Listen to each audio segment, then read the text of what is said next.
Since the inception of television in the early 1950s, the landscape that we know today has changed dramatically. The shows that we're used to today are more long format and serialized. One of the greatest, most influential shows of all time, The Sopranos, was the series that pioneered the anti-hero as the protagonist. Without Tony Soprano, you'd have no Walter White.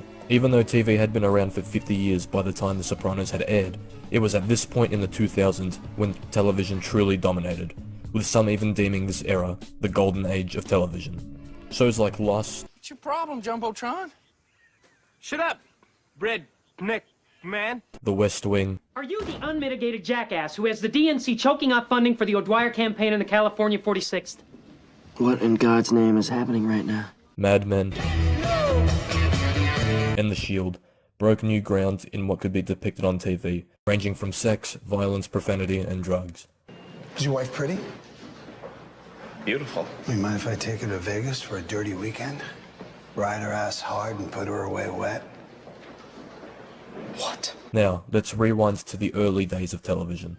I Love Lucy was one of, if not television's first landmark series. Sitcoms were the domineering force for much of the second half of the 20th century. From All in the Family to The Mary Tyler Moore Show to MASH to Cheers, they attracted millions upon millions of viewers each week. These shows were made to generate laughter and in some cases tackle serious topics. It was a baby!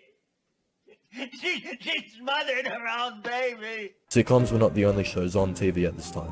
Drama television that we're more accustomed to today, that stuck to the hour-long format, did indeed air during this time. Shows like Hawaii Five-0 and Magnum P.I. were revered. The only thing with these shows, compared to a series like Breaking Bad for example, is that these TV shows did not follow a long-format serialized story. A story that spans multiple episodes. These were TV shows that would set up a mystery for the week and would give the audience closure within the hour time frame about 1. Who committed the crime, 2. Why they did it, and 3. How they were brought into justice. Rinse and repeat. Sometimes you would have 2-part episodes, but again, by the end of the second part, that story would have concluded and the next episode would have gone on to something completely new. Now, there were some influential dramas from the time that decided to experiment with the idea of serialized storytelling. Storylines in TV shows like Hill Street Blues and St. Elsewhere could span multiple episodes and present genuine cliffhanger endings to their audience to the point where they would be hanging for more, rather than to give them the closure that they would have been so accustomed to from shows like Magnum P.I. But again, eventually these specific storylines would conclude within a few episodes' time, and then new storylines would replace those.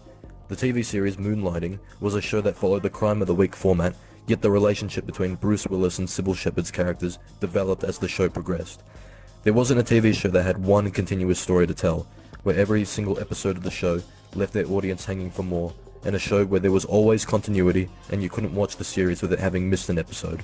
That is until early 1990, when ABC decided to air a particular TV series that at the time no one in a million years would have expected would change the landscape of television forever.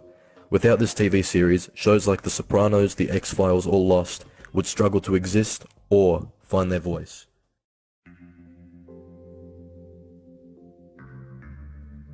Created by television writer Mark Frost, who had experience with long-format storytelling on Hill Street Blues, and filmmaker David Lynch, Twin Peaks became a cultural phenomenon in the early 1990s, with everyone across the world asking the exact same question: who killed Laura Palmer? Twin Peaks follows FBI agent Dale Cooper investigating the murder of the homecoming queen in the small, quiet yet quirky town of Twin Peaks, located in Washington state. There he meets up with the local sheriff department and the different personalities who inhabit the town, all of whom have their own storylines in between the central mystery, these same storylines that continued throughout the entire show and developed further and further. Twin Peaks blended all sorts of genres into one. It had this soap opera campiness to it, which could be interpreted as both a parody and a homage. It mixed horror with mystery, slapstick with drama. It was never afraid to shock and scare, yet make you laugh the next moment. Every character in the show has their own set personality. They all stand out remarkably. It also brought a real cinematic quality to television that had not been seen before, which can be attributed to David Lynch's involvement in the series, a quality that one would go out to the theaters for, not in the comfort of their own home. This can be seen through its cinematography, soundtrack and score, and character development.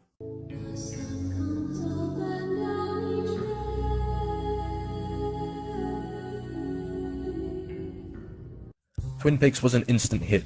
There were tie-in books, merchandise, Twin Peaks watch parties, Twin Peaks fan clubs. Japan in particular was obsessed with the show. The entire country seems to have gone crazy over the show, which has become a national obsession. And Japanese television carried mock Laura Palmer funerals, even though the series itself has only been seen on limited pay-per-view. Television producer Kenji Shumizu thinks he understands the fad. The Japanese people seem to yearn for a mysterious atmosphere, which also characterizes, for example, the Twilight Zone. Yet even with the impact it generated in such a short amount of time, the series only lasted 2 seasons with an unresolved cliffhanger. In 1992, David Lynch directed the prequel film Fire Walk With Me, and most recently Twin Peaks The Return, which served as a continuation of the story 25 years later. I'll see you again in 25 years. Yet even after its cancellation, its influence and impact became ingrained in pop culture. Each episode of Twin Peaks built upon each other. There's no episode of the series that can be watched purely out of context. In a time of no streaming, no downloading, and no DVDs, unless you had a blank tape to record the episode, if you couldn't sit down that night and see it, there was no way to see it again unless in reruns, which is what made Twin Peaks the event it was. Twin Peaks easily outdazzles all the new network First, shows. you really can't miss this show of the 90s. Something of a miracle. It is like nothing else on television. A breakthrough. Be there. A+. Tale of sex, violence, The first and TV junk food. masterpiece of the 90s. Like nothing on Earth.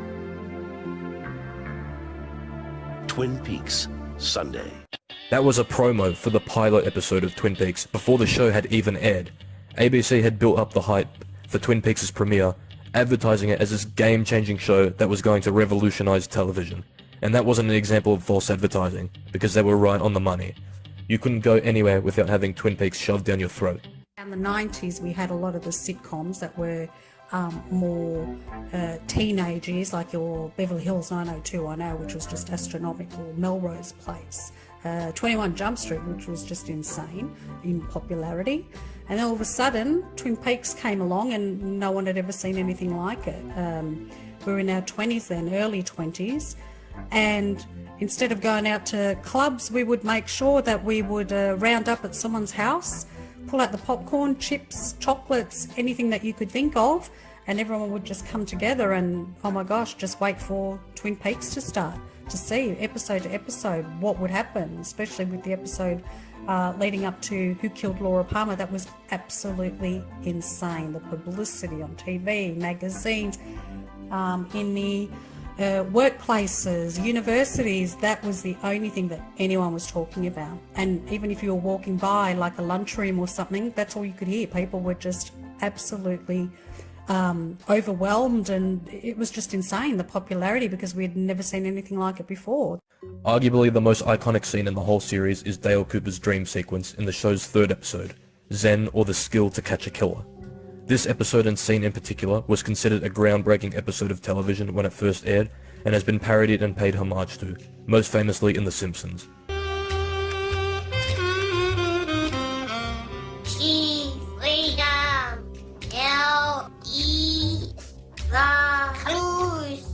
This episode truly showed off Dale Cooper's unorthodox methods to finding Laura Palmer's killer, in ways that a show like Magnum P.I. or Miami Vice couldn't have gotten away with.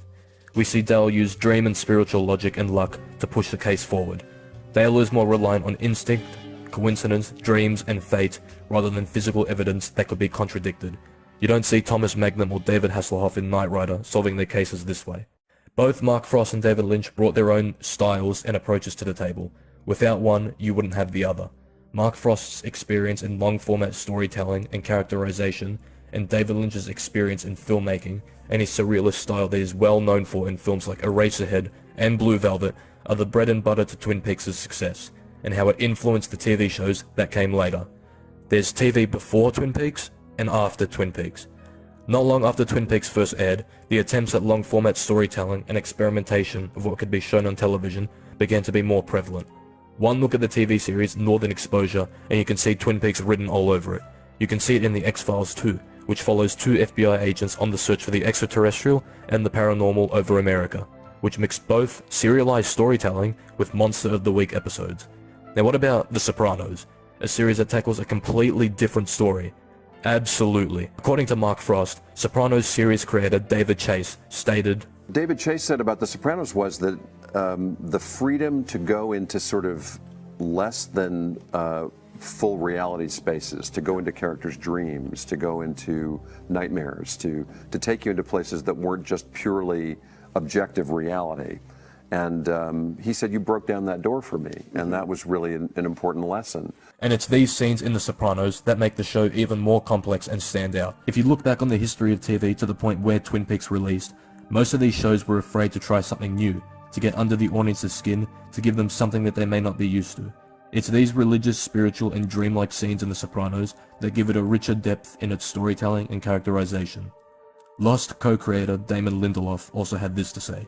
A serialized show has to have a beginning, a middle, and an end, and a mystery show has to have a resolution. And one of the things that happened in one of those early meetings when we were talking about Lost was the president of the network said, don't do a Twin Peaks. You know, whatever you do, don't do a Twin Peaks. And JJ said, you are saying don't do a Twin Peaks 15 years after Twin Peaks has been canceled, and I would be honored to be a cautionary tale because that show had such an incredible impact. Even if it's a cautionary tale, it's still this amazing piece of television. Now let's give a more contemporary example of Twin Peaks' influence. Riverdale, a teen drama based on the Archie comic book characters. The first season alone is a murder mystery that follows Archie and the gang trying to solve the mystery that has shaken the town of Riverdale. Who killed Jason Blossom? Sound familiar? If I go more into the similarities, I may be spoiling the big reveal, but you get my point. Showrunner Roberto Aguirre Sacasa even stated, all roads in the series will lead right back to Twin Peaks, so its influence is still seen in contemporary television. Twin Peaks' mark on television is undeniable. Although you could argue that The Sopranos was the show that truly kick-started the golden age of television, it was that 10-year period after Twin Peaks had aired that made its inception and influence possible. What Battleship Potemkin did for editing is what Twin Peaks did for television. What Doom did for gaming is what Twin Peaks did for television. What Breathless did for the jump cut is what Twin Peaks did for television. Need I say more? Twin Peaks changed television forever.